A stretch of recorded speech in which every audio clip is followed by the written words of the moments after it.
On that particular day when my neighbor came to assist with my Wi-Fi issues, I anticipated a brief favor. However, it evolved into an entirely unforeseen experience, rendering it the most exhilarating day of my life. The events commenced on a tranquil Tuesday evening.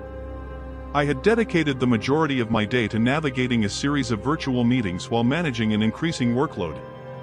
By the time the clock struck 7 p.m., I believed I had finally established a productive rhythm, or so I thought. Just as I was preparing to submit a vital project, the Wi-Fi let me down, with the router's blinking red light serving as a stark indication of failure. I sighed in exasperation, shutting my laptop with more force than necessary as panic began to set in. How could I possibly meet my submission deadline without internet access? My phone's mobile data was unreliable, and the thought of venturing out to a coffee shop at such a late hour was far from appealing. I paced the living room, weighing my options, until I recalled my neighbor, Robert. Robert, a man in his 60s, had moved into the adjacent apartment a few months prior. Although our interactions had been limited to polite greetings and brief exchanges in the hallway, he had always seemed approachable. He appeared to be the type of individual capable of addressing any challenge with composure.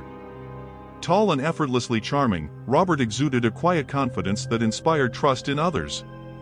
There was something in his gaze that suggested he fully embraced life. The unspoken tension between us was difficult to articulate, yet it felt invigorating. I had initially perceived Robert as heterosexual, but I would later discover that his interests were not confined to women. After a moment of hesitation, I grappled with the decision to knock on his door, but my desperation ultimately triumphed over any awkwardness. Donning a sweater, I stepped into the dimly lit hallway, my heart racing slightly more than it should have, though I reassured myself that it was merely the stress of the impending deadline. Initially, I tapped gently on the door, increasing the pressure when there was no prompt response. Within moments, the door swung open to reveal Robert, clad in a casual gray hoodie and sweatpants. His hair appeared slightly tousled, as if he had just awakened from a nap. The surprise on his face quickly transformed into a warm smile. What a charming man, I thought. Hey, neighbor, he greeted, leaning casually against the doorframe. What's up? My Wi-Fi is down, I replied, striving to keep the anxiety from seeping into my voice. I was hoping you might have some knowledge about fixing routers. I'm in a bit of a predicament. Robert chuckled softly, the sound surprisingly calming. Sure, let me grab my tools. Just a moment. A wave of relief washed over me as he stepped back into his apartment. When he returned, he carried a small toolkit and motioned for me to lead the way into my apartment. I felt a twinge of self-consciousness as Robert took in my living space. It wasn't disorganized, but the sight of the stack of books on the coffee table and the unwashed mug on the kitchen counter made me wish I could tidy up immediately. This shouldn't take long, Robert said as he knelt beside the router, his hands deftly working to untangle the cords. His movements were steady and assured, and I found myself watching him more intently than I probably should have. His concentration was captivating, his brow slightly furrowed as he examined the device. You have a decent setup here, he commented, glancing up at me with a small smile. Oh, thanks. I just kind of threw things together when I moved in, I replied, leaning against the back of the couch. Do you do this sort of thing often? Yeah, I dabble, Robert said with a casual shrug. Mostly, I just assist friends and family when their technology misbehaves. It's usually nothing too serious. I really appreciate your help, I said, feeling a sense of urgency. I have a deadline tonight, and I was starting to feel quite desperate. No problem, he replied. Deadlines wait for no one. I nodded, letting out a small laugh as the tension began to ease. The only sounds in the room were the subtle clicks of his tools and the occasional hum of approval as he made progress. I attempted to concentrate on anything other than how at ease he appeared in my space, how effortlessly he moved as if he truly belonged there. Robert then broke the silence, inquiring about my late-night work. Big project, he asked. Yes, it's for a client, I replied, gesturing toward my laptop on the table. I'm a freelance graphic designer, so it can be quite relentless at times. The glamorous life of freelancing, Robert remarked with a grin. People imagine it's all about working from coffee shops and enjoying midday naps, right? They don't see the 2 a.m. panic sessions, I joked. Robert laughed, the sound rich and genuine. Well, it seems like you have everything under control, even with the Wi-Fi acting up. As our conversation continued, I found myself becoming increasingly relaxed. Robert had a natural ability to put others at ease, his humor was light yet never forced. By the time he finished tightening the last cable and stood up, brushing his hands off, I realized how much I had enjoyed our discussion. All set, he said, indicating the now stable green light on the router. You should be back online. I exhaled in relief. Thank you so much, you're a lifesaver. It's nothing, Robert replied with a dismissive wave of his hand. But if you encounter any more issues, just let me know. As he prepared to leave, I felt a pang of disappointment. I wasn't ready for our interaction to conclude just yet. On impulse, I asked, "Hey, can I at least offer you a coffee or something as a thank you?" Robert hesitated for a moment before smiling. Sure, I wouldn't say no to a cup of coffee.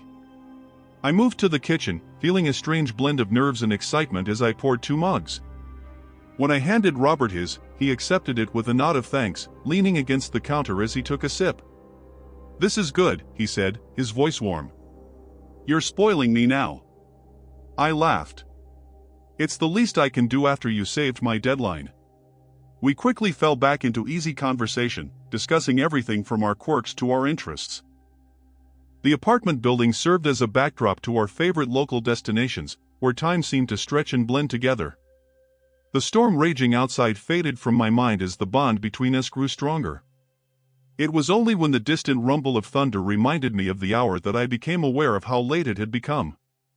The room was illuminated by the gentle glow of the overhead light, creating an atmosphere that felt oddly intimate.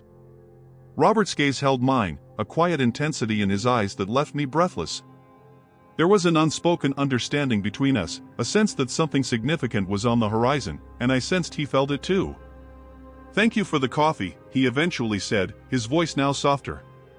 Each time I responded, my heart raced for reasons I could not fully comprehend.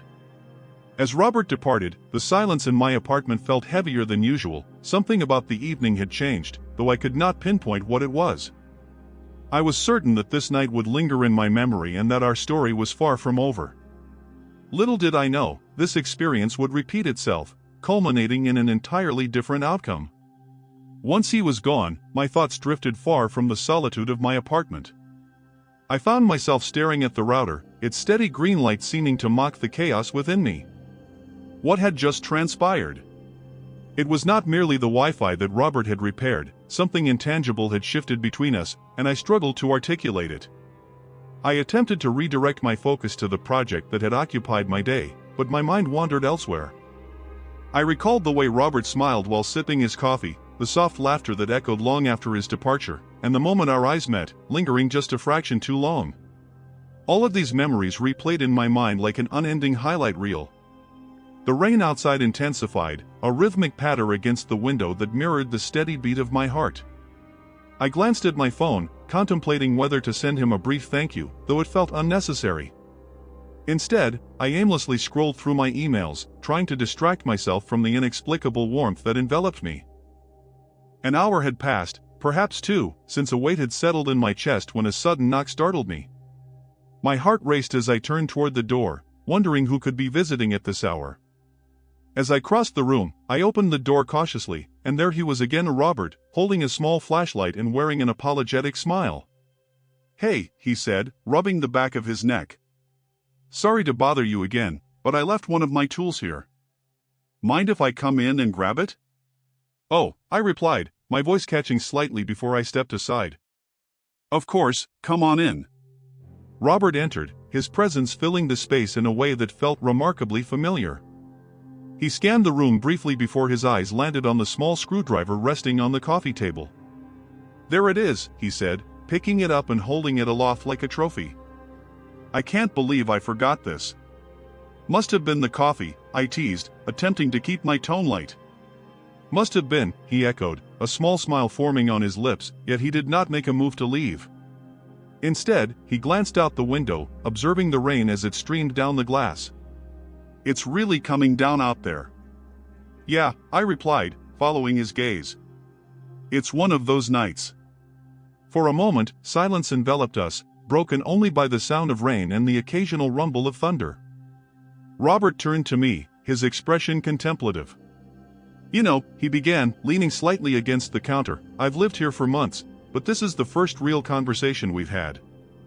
I nodded, suddenly feeling self-conscious. "I guess we've both been busy." "True," he said softly, "but I'm glad we finally did."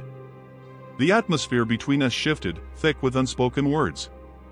I could feel his gaze on me, warm and steady, and it took considerable effort to meet it without faltering. My breath hitched slightly as he stepped closer, not enough to invade my space, but close enough to make the distance between us feel almost palpable. "I should probably get going," Robert said after a moment, though his tone lacked certainty. "Yeah," I replied, my voice barely above a whisper. Neither of us moved, and before I could second-guess myself, the moment lingered. I approached Robert and asked, "Can I ask you something?" He readily agreed, his gaze searching mine. "Why did you really come back?" The question lingered, raw and unguarded. I was uncertain why I had posed it, but it was too late to retract. Robert paused, his grip on the flashlight tightening slightly. "Honestly," he replied in a low voice, "I wasn't ready to leave." His words sent a thrill through me, a mix of excitement and fear. I found myself at a loss for words, my thoughts racing chaotically. Robert must have noticed the turmoil on my face, as he stepped back, granting me some space. "I apologize if that's too much," he said sincerely. "I just felt tonight was different." It was, I admitted, surprised by my own candor. Robert's expression softened, and a small, almost relieved smile appeared on his lips. "Well," he said after a moment, his tone lighter, "I suppose I should let you return to your deadline. I wouldn't want to be the one distracting the freelancer." I chuckled, the tension easing a bit. "You already are," I replied, and he raised his hands in mock surrender, playfully conceding. As he turned to leave, the atmosphere in the room lightened, though a part of me wished to stop him, to say something, anything, to prolong his stay. Instead, I accompanied him to the door, watching as he stepped into the hallway.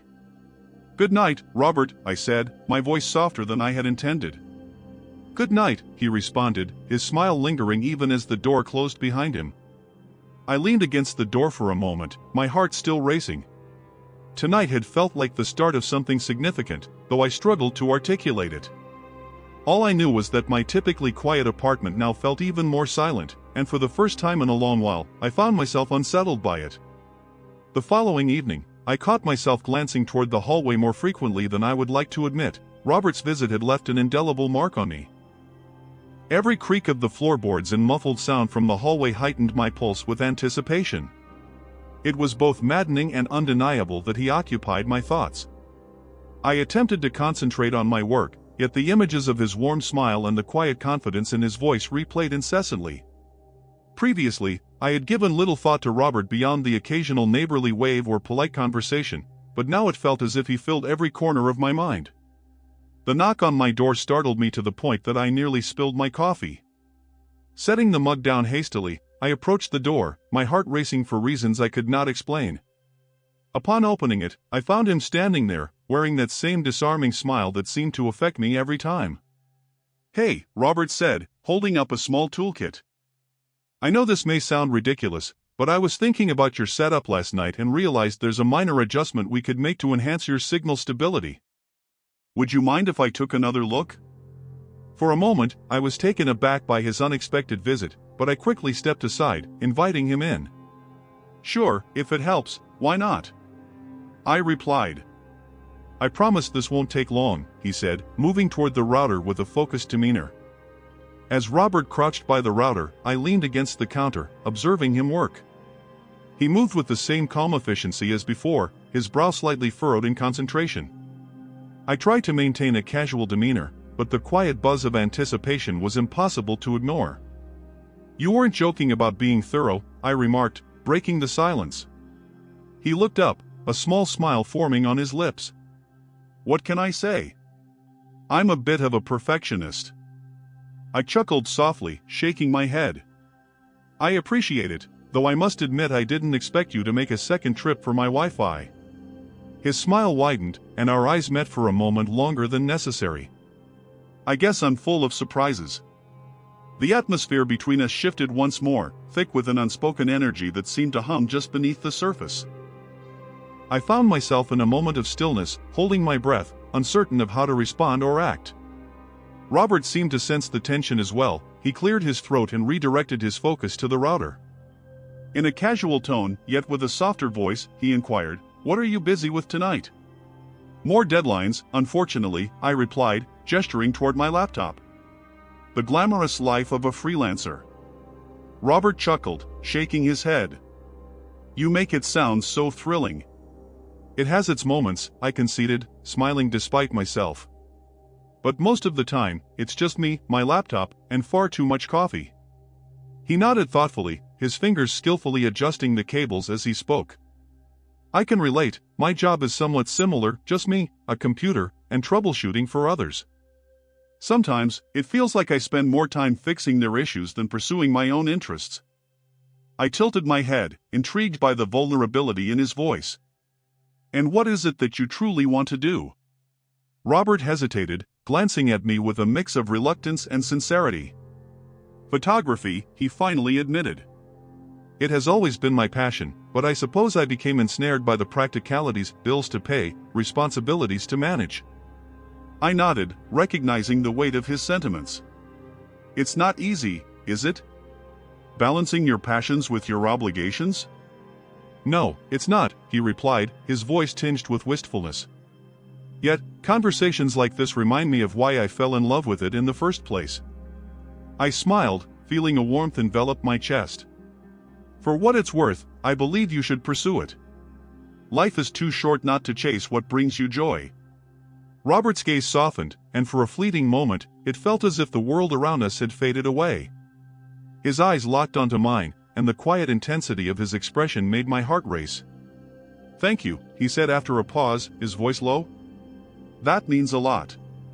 The distant rumble of thunder interrupted the moment, pulling me back to reality. Robert straightened, brushing his hands together. He seemed to brush aside the heaviness of our earlier discussion, his tone now noticeably lighter. "Your Wi-Fi should be as solid as a rock." "I suppose that means no more excuses for knocking on my door," I teased, though the weight of my words was more significant than I had intended. Robert chuckled, his smile softening the moment. "Guess not," he replied as he began to gather his tools. A pang of reluctance washed over me at the thought of his departure. It was peculiar how his presence filled the space so naturally, as if he truly belonged here. Yet, I remained silent, wary of the implications of voicing my thoughts. As he reached the door, Robert paused, his expression inscrutable. "Thank you for allowing me to tinker with your setup again and for the conversation." "Anytime," I responded, my voice softer than I had meant it to be. With one last smile, he stepped into the hallway, and I closed the door behind him. The room felt quieter now, though the energy he left behind lingered like an invisible thread tugging at the corners of my mind. I was increasingly certain that the next time we met, something extraordinary would occur. I could sense it in the look he had given me. The following days unfolded in a peculiar haze, the mundane aspects of my life now infused with a sense of anticipation. Although Robert and I had not made any concrete plans to see each other again, I found myself hoping, wondering if a knock on my door would herald his return. His visit had left a subtle yet undeniable impression, and his absence made the space he once occupied feel even more pronounced. One stormy evening, the lights flickered once more, yet the Wi-Fi remained stable. Still, I could not shake the memory of Robert standing by the router, his brow furrowed in concentration, the way he seemed so effortlessly at home in my apartment. As I sipped my tea and gazed at the glowing screen of my laptop, I pondered whether he was at home too, perhaps reflecting on the conversations we had shared. Just as I began to lose myself in my thoughts, a knock at the door made my heart skip a beat. A surge of exhilaration surged through me, even as I endeavored to manage my expectations. I placed my mug down gently and crossed the room, pausing momentarily before opening the door. Robert stood there, wearing his familiar easy smile, though a hint of uncertainty was evident in his stance.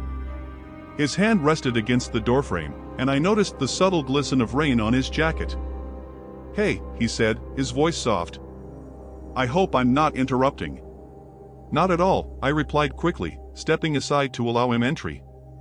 Come in. He entered, casting a glance around the room as if assessing his surroundings.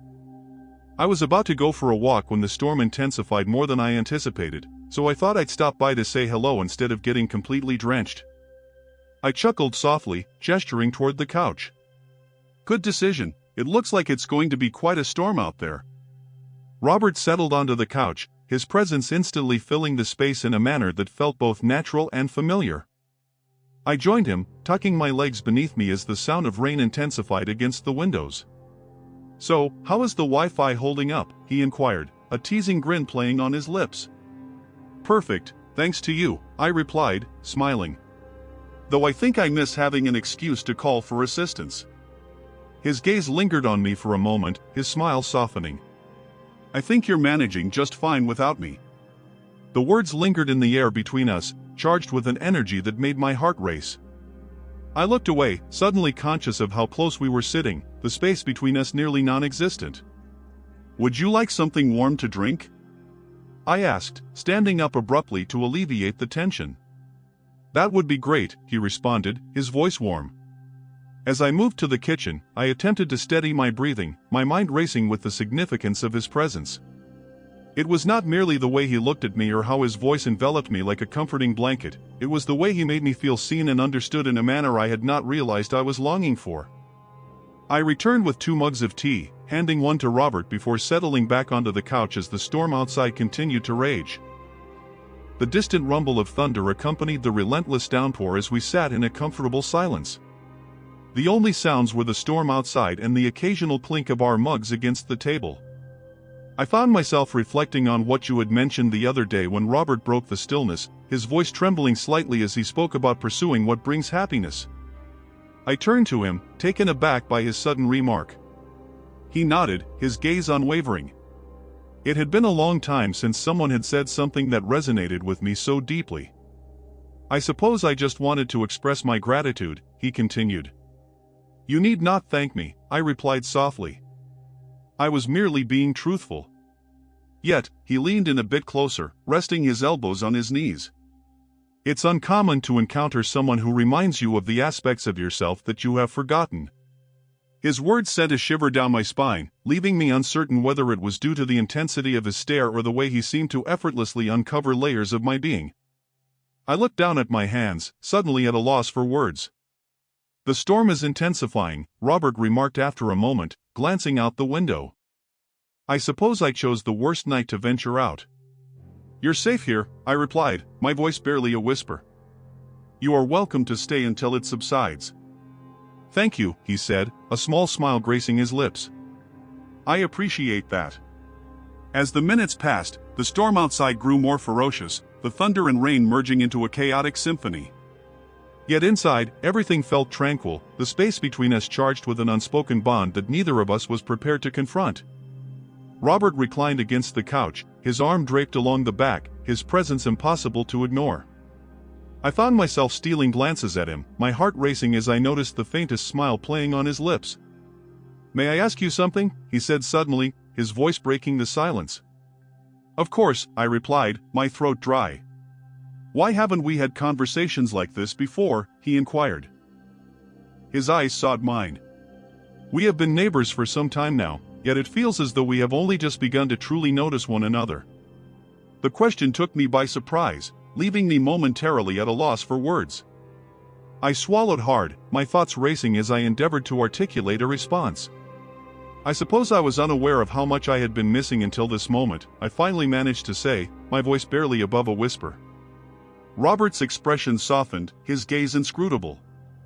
Yeah, he replied quietly, me too.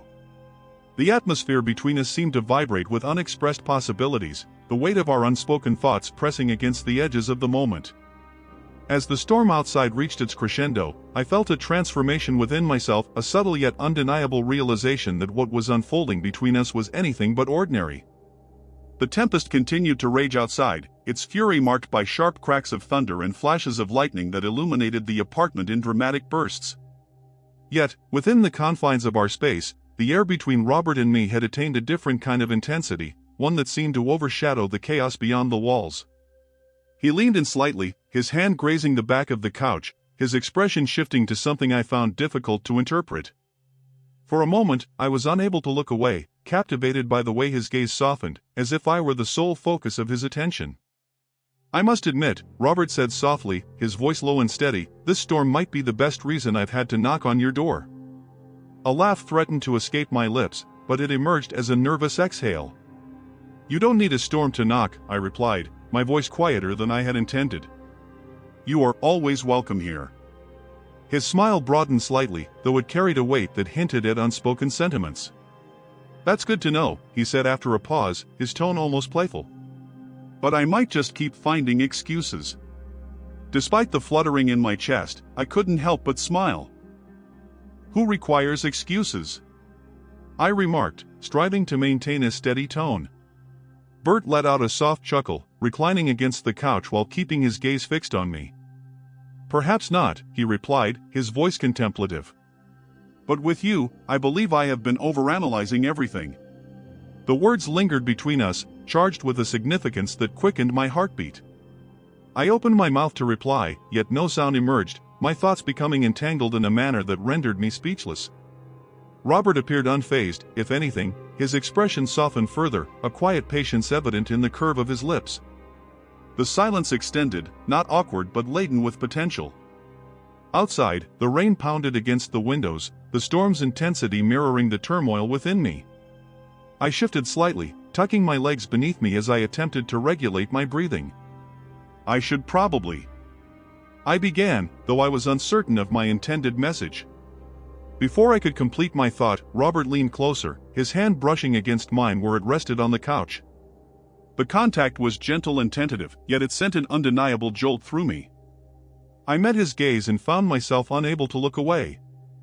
"You should probably what?" he inquired, his voice so soft it was nearly a whisper. I swallowed hard, the words lodged in my throat.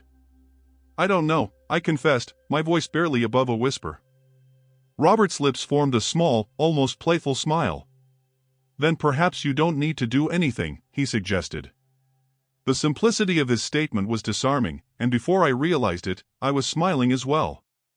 The tension between us seemed to shift, transforming into something warmer, something that felt less like uncertainty and more like inevitability. As Robert reached out, his hand resting gently on mine, I experienced an unexpected sense of calm wash over me, even as my heart continued to race. "I'm glad I came over tonight," he said after a moment, his thumb lightly grazing the back of my hand. "I've been contemplating it for a while, actually." I blinked, taken aback. "Really?" He nodded, his expression contemplative. "I've always sensed there was something here," he remarked, his tone cautious yet genuine. However, I questioned whether it was merely my perception. "It's not just you," I interjected, surprising myself with the frankness of my reply. Robert's gaze locked onto mine, a flicker of unspoken understanding passing between us. For a brief moment, we remained still, the atmosphere charged with anticipation. Gradually, he leaned closer, his eyes drifting to my lips before returning to meet my gaze. "Is this okay?" he inquired softly, his voice barely above a whisper. I nodded, at a loss for words, my heart racing so loudly that I wondered if he could hear it. Yet, in that instant, nothing else mattered. When his lips finally met mine, it felt as though the storm outside had vanished completely, the world around us shrank to just the two of us. The warmth of his touch and the gentleness of his kiss were neither rushed nor frantic, they were measured and intentional, as if he wished to relish every moment. My hands instinctively found their way to his shoulders as I leaned into him, the intimacy between us dispelling any remaining doubts. The kiss deepened, and I felt myself surrendering to the experience, to him. His hands cradled my face, his touch both firm and tender, prompting a smile to break across my lips, a soft laugh escaping before I could contain it. Robert pulled back slightly, resting his forehead against mine, a smile gracing his features. "What?" he asked, his voice laced with warmth and amusement. "Nothing," I replied, still smiling. "This just feels right." Robert's expression softened as his hands slid down to my shoulders. "It does," he affirmed, his voice quiet yet resolute. "It truly does." He then shifted his hand from my face to other areas, places that had not felt such attention in a long time, and the sensation was exhilarating. Eventually, we ventured further. He turned me around, and I believe you can infer what transpired that night. While I cannot delve into specifics, it is essential to convey that it was an extraordinary experience. The experience was painful, yet it was inconsequential. At last, I was able to set aside my concerns, everything related to work and all that troubled me, if only for a brief moment. When he concluded, he withdrew and settled onto the couch. I nestled against him, momentarily forgetting the world around us. We remained in that position for a while, the storm outside continuing to rage as the silence between us transformed into a more comfortable presence. There was no necessity for words, no need to articulate what had transpired. It sufficed to simply exist in that moment, to feel the weight of his presence and recognize that something significant had altered between us, something irrevocable. Eventually, the storm began to diminish, the rain softening into a gentle rhythm against the windows. Robert glanced at the clock, a reluctant sigh escaping him as he leaned back. "I should probably head home before it gets too late," he remarked, though his tone implied he was not particularly eager to leave. "You don't have to," I interjected hastily, the words escaping before I could reconsider. Robert raised an eyebrow, a small smile forming on his lips. "Are you sure?" I nodded, my heart racing as I met his gaze. "Yes," I replied softly, "stay." Robert's smile broadened, and he leaned in to place a quick, gentle kiss on my forehead. "Okay," he said simply. As the night progressed, we engaged in conversation, laughter, and relished each other's company, the storm outside providing a fitting backdrop to the quiet intimacy that had developed between us. Eventually, as we settled onto the couch with Robert's arm draped over my shoulders, I felt a sense of contentment that had eluded me for years. Whatever this was, whatever it might evolve into, I was certain of one thing: I did not want to let it slip away.